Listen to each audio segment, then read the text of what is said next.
There are many areas of photography, such as landscape, street and architecture, that you can practice all on your own. But if you don't have a subject to sit for you, it's near impossible to practice your portraiture. So, in this video, I'll show you how to practice portrait lighting without a model.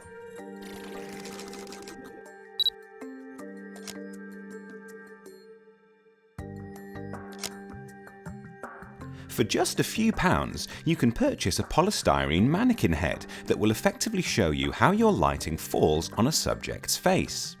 However, for around £15, you can pick up a professional mannequin head or haberdashery model, which has realistic skin tone, realistic eyes that pick up light, and recessed ocular cavities that more accurately replicate brows and eye sockets. When shooting portraits, you should use a portrait lens to minimize distortion and compress perspective. Here we're using the Canon EF 85mm f1.8 lens on the Canon EOS R. We're going to use both LED and flashlight. For LEDs, which are much less powerful, we've raised the ISO to about ISO 320 and slowed the shutter speed down to about an 80th.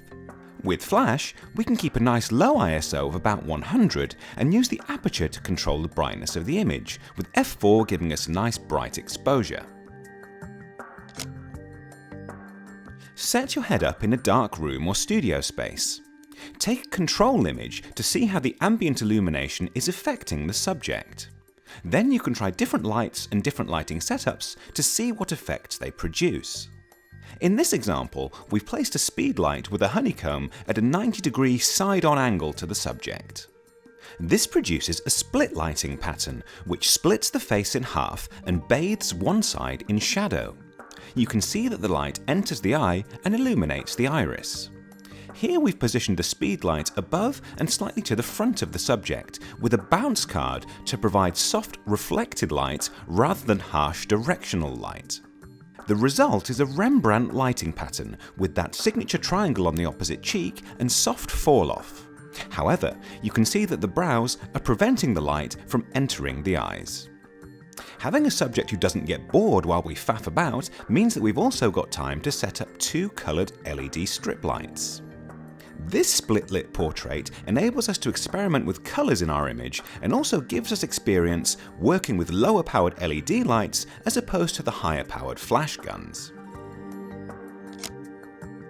While you can produce some striking shots, the purpose of this project is really to practice your portrait lighting without having to find a subject or hire a model.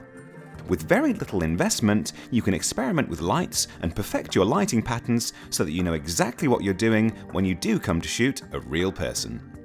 To find out more, check out Photo Plus issue 152.